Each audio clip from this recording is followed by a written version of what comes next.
And guys, this next speaker, he is going to talk about mass token adoption, designing a digital wallet. Put your hands together for Mel Gelderman. Buenas tardes, Barcelona. It's good to see all of you guys here. I actually used to live in Menorca, so it's very nice to present somewhere that is a little bit like home. So my name is Mel Gelderman. I am the, if this works, goodness.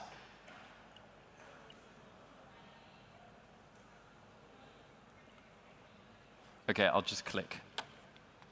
So my name is Mel Gelderman. I am the CEO of Token.com. Previously, we built Monolith, which some of you might know. It was one of the, well, it was the first non-custodial Ethereum Visa debit card. I have it in my wallet, in my bag. I actually realized during making this presentation that this marks my 10th year in crypto, and that's quite a long time. And I guess I wanted to say to all of you here now, in the depths of a bear market, that you should, kind of applaud yourself, because, like only the people that, like you guys are ultimately going to be here when things get really good, and most people give up in a bear market. So keep going. Lots of people are building amazing stuff, and including us, which I'm going to talk about today. So one of the observations of having been in crypto so long is that crypto UX for the mainstream really hasn't changed much in a decade, right? So this still represents kind of the, like whatever version of this. I'm old school, so this is CoinMarketCap, but some people use CoinGecko or Coinbase or Binance or whatever. Basically, all the mass market interfaces that people are actually using, that your friends not in crypto are actually using, boil down to this, right? And this has basically stayed the same for a decade. And this is just totally failing our industry right now, because all of us here are working on the most amazing projects, right? You could be creating the most amazing DAO with your token, and from a list like this, not a single person out there would be able to tell the difference between some garbage. Like Uniswap could be the most amazing project in the world, but here it's just treated like another line item in the database. And like, we genuinely think that for crypto to move out of the current bear market, we cannot move out of the current bear market until this is solved, right? So, because if people were to come back today, they'd just get the same experience, and nothing would change. So basically, mass market crypto UX has failed to evolve in 10 years. This actually explains, in a way, the meme coin phenomena, right? Where we all, kind of laugh at the mainstream for buying meme coins, but the reality is that for them to understand anything beyond just a meme coin, they have to dedicate their life to it, which is what all of us are doing. You have to be all day on crypto Twitter and on Discord and whatever, right? Reading websites and white papers, and this makes actual crypto inaccessible to 99.9% of people, right? We represent an absolute minority here. And so we're going to try and change this. So before I talk about that, I just want to ask, who here has seen the movie Contact with Jodie Foster? Yes, excellent. Excellent, excellent. The movie, I don't know if you know, but the movie was based on an event in 1977 in, I think it's in California, but the Big Ears telescope, well, let me not spoil this. Does anyone know what this is? Does anyone recognize this? Okay. So, no space lovers. And any guess? Does anyone have a guess? Yes, that's right. So in 1977, the Big Ears telescope, or telescope array in California, I think, made the wow signal discovery, right? The scientists overseeing this wrote wow, and each of these letters, the numbers in the letters, getting technical, represent signal strength, signal intensity, and each number represents just one 10-second frame. So Over the course of this is technically 70 seconds because it took the computer two seconds to process. They saw a huge spike in intensity. And just to quantify the intensity, a 1 here represents the minimal level that they could measure. A 2 represents one statistical significance above what it's not an order of magnitude, but it's almost. And then once they hit like 9, they switch over to alphanumeric, and it goes over into the alphabet. And so you see that U there? That represents such an intensely strong signal that this was like, to date, this is still the best discovery. Over the course of 70 seconds, this huge spike. And the reason I mention this is because just like Jodie Foster, we are also looking for a wow signal, right? Like, we think that for crypto, for crypto to, again, actually, legitimately this time, become interesting to the world out there, some sort of UX revolution needs to happen, and we think it should evoke a genuine wow, like just blow people's minds, that they instantly feel, we actually want people to feel something when they interact with all the excellent work that people like you all are doing. And so, like the goal that we've set for token.com is, we're on a quest to bring tokens to life, a bit like Jurassic Park, right? We're bringing tokens, not dinosaurs, to life, and we want to leave people feeling captivated. So with this in mind, we set out to design an app, right? So token.com is just an Android or an iOS app, and I'm going to go in a second. Like, what we're trying to do is not to sound too cocky, but we're trying to build an experience that is end game, right? That you can just instantly recognize as like, this is exactly how people want to experience crypto. But we're just getting started with this, obviously. And in doing so, we've thrown out a lot of the rule book. We've thrown the rule book out the window. So you're about to see a lot of things that are a little controversial, but we kind of love that. So with token.com, we set out to build a snackable format, a way for people to discover tokens in the most snackable way. Well, when we started building this about a year and a half ago, we had one OKR. Our first OKR was, let's build a format where people can understand a token in under a minute. So tokens today, you hear the story of someone trying to discover Bitcoin and it took them a whole week and then they were all in, That is amazing, but that also isn't scalable, right? If there's going to be millions of tokens out there one day, right? If tokens are going to permeate society, you need to be able to understand a token in basically seconds. So the goal we set is under a minute. And so I'm going to talk about the five of the things that we're doing that are trying to solve some of the big problems in the industry. And really, the one I'm most excited about is that we want to allow tokens to tell their story. So our interface, this is a mock-up from I think late last year. You'll see the current interface in a second. Today, we're just showing the mission statement of a token project because it's literally just version 1. But this quarter, we are going to add that token projects can upload short video. So 60 seconds, up to 60 seconds of short video. So that as you go from token to token, you can immerse yourself into the visions that all of you people, all the tokens that you people are creating have, right? It should be that you can immerse yourself in the Uniswap vision, right? Maybe it's Hayden on stage talking about Uniswap v4, right? And why he's excited for it. Or you want to be able to go into the Aave world in seconds. And so basically, we're trying to make a way for people to find token passion fit, like Tinder, right? Yeah, So because tokens, like the industry's just failed to communicate itself. You can't ask anyone on the street, in any detail what they know about a crypto beyond just Bitcoin or Dogecoin or whatever, and it's a failure from us. So then, and here you can see the current interface. So then another thing we're tackling is like, if people figured out, well, they like this token, right? If we're making that really easy, the next thing they're going to ask is, okay, well, how much should I invest?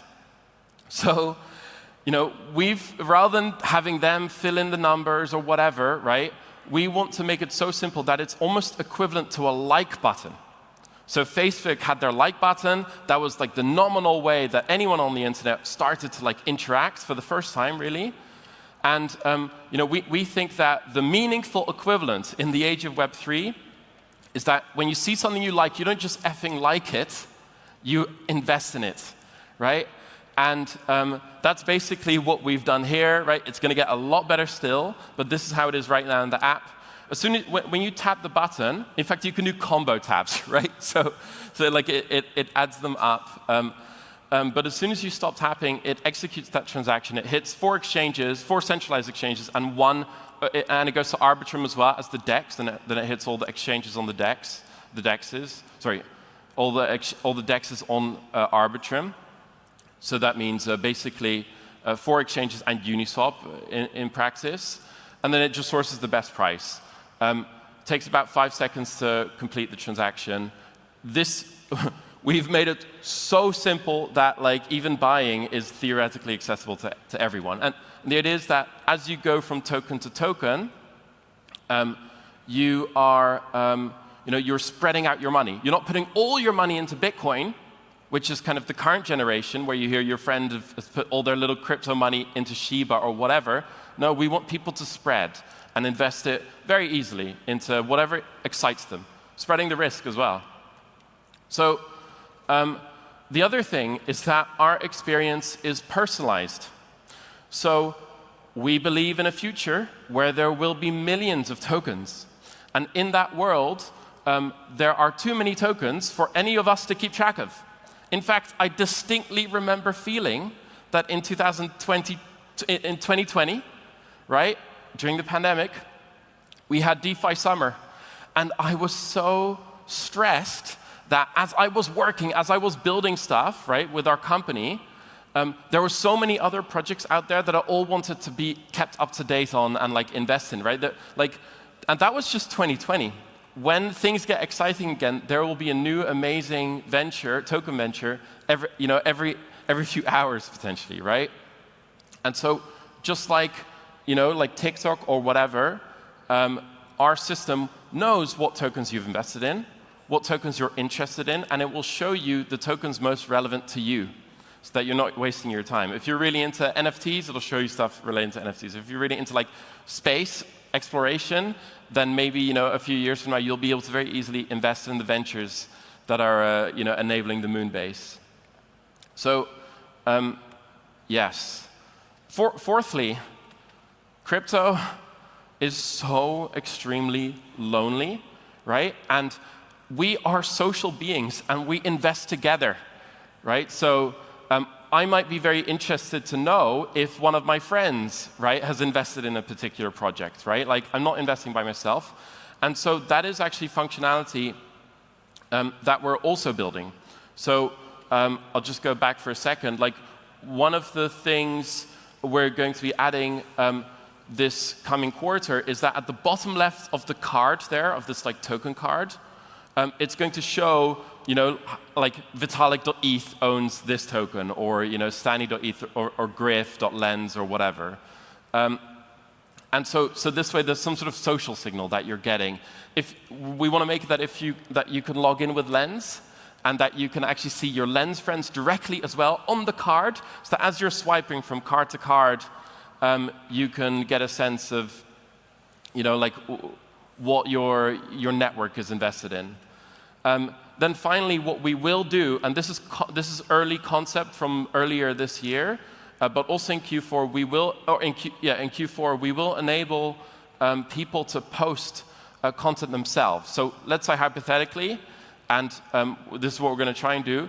we really want like a media partnership. Imagine a media partnership with Bankless, where they can post their content. That you have a feed where you're seeing the latest token-related content from creators that you trust and believe in, and that you can directly invest from that experience, right?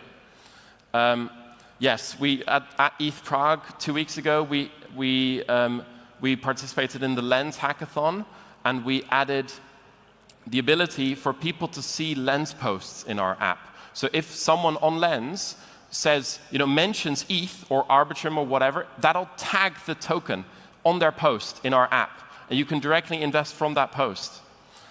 And then finally, like, one of the last big things that we're doing this quarter is that on our, like, safety is a real issue, right? Like, even for us, we don't, like, the amount of token projects out there is booming, and it's extremely hard to get a sense of which are any good at all.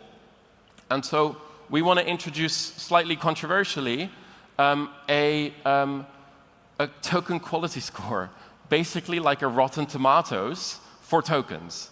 So at the top left of each card, we're probably going to add a little percentage with an emoji, right? That'll give you some level of indication as to whether this project's garbage or not, right? Because even between the list of things we're seeing there's huge differences, and an ordinary person can't tell. So we think that's what people want. People want it that simple, just a percentage, right?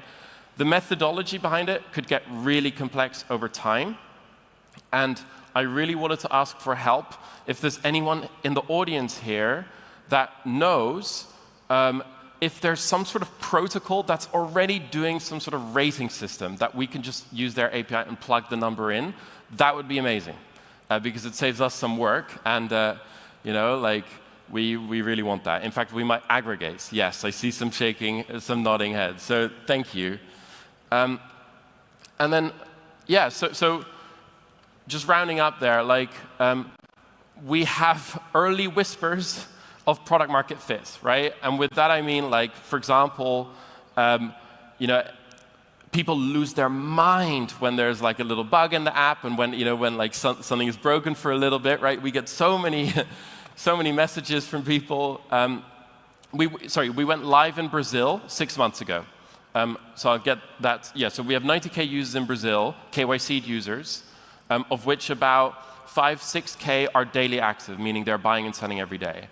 And our app is extremely basic today, right? Like, it's literally just version 1.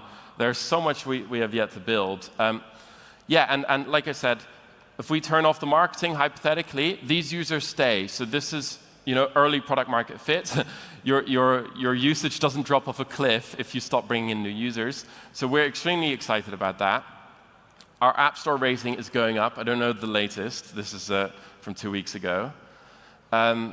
Yes.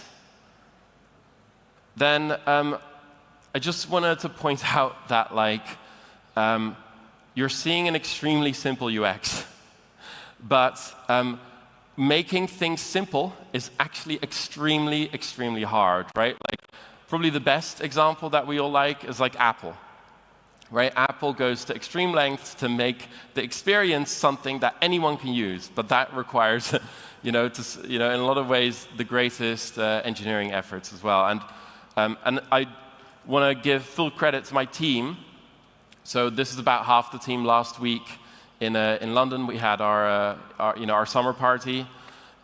Full credit to our team for actually building all of this, and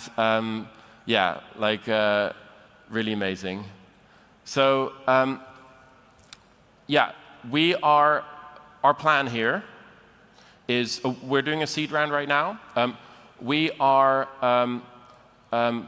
planning to have our app in absolute top shape by the time things start to get interesting again. Which, if you gauge the average Twitter vibe, it's people saying 2 years, right? Like, we're going to be ready way before that, with a much better alternative to Coinbase, right? Like, we don't want people to experience the Coinbase thing again, right? Like, that limits the potential of our industry, because none of the value ultimately gets expressed. They just see the numbers. People just see numbers. Instead, we think it's all about story, about the social behind it, investing in the things that you actually believe in. So we're rolling it out to basically the rest of the world, including the EU. This was supposed to happen this week. It's in dev in a bunch of countries, but joining our waitlist is probably going to be the best idea. Yes. And then, basically, just like Jodie Foster, we're trying to build a machine here. A machine here, not just for us, but for the whole industry and for humanity. Because if we build something, if we get this right, we actually might be able to, just like Jodie Foster, go into, extend across space, right? Like transcend into the next era of our society here. The promise that tokens hold, if we can solve the accessibility problem that tokens have today, then we make all the things that the industry is producing, all the stuff that you guys are producing, we make it instantly accessible to everyone. And that's really what we believe in. Yes, so thank you very much. Again, we have a website and we have a stand. Please get a demo from our team. We have a stand. You can follow me down here, Mel Gelderman or token.com. And yes, do I have time for questions? I think I have a little time for questions. Microphone is coming. I like the UI, very nice. We recently saw people, influencers and stuff, get really burnt by talking about crypto coins. So I was interested to hear about your social feed and kind of where you see that going. Is that going to be a huge legal problem in the future? Thanks. That honestly is a very tricky one. Yeah. So I guess ultimately. It might be very jurisdiction dependent, right? Where is the influencer? Ultimately, though, nothing is stopping people today already from posting their thoughts on Twitter, from people having YouTube channels, right? It's like the people who kind of consciously are promoting terrible projects that are getting the most in trouble, right? Ultimately, from a principles level, we believe that the reason I got into Ethereum was because I saw Alexander Sander talk on stage about Mist browser, right, back in 2015. And that was a vision, such an amazing vision of the future. The way we get into stuff is by human contact, is by telling each other what we're excited about, right? And there might be bad actors. We're trying to build a platform where it's very easy to spot the bad actors, because imagine we can actually track the performance of our influencers. So if an influencer is buy this token, we can see that, people investing in this guy typically lose all their money, right? Or don't perform nearly as well as someone who might actually be a genius strategist here in the crowd, but never actually talks, right? But just might, open up what they're investing in, right? We think we can build a dedicated tool for people to do crypto and social together that actually solves the problems rather than amplifies the problems of using the wrong tools like Twitter. Twitter's not built for our industry. So yeah, but good question. And we're trying to figure that out as well. Yeah. Anyone else? Were there any questions on the board? There were 2, I think, but yeah. No one's dragging me off stage. All good. Thank you guys very much.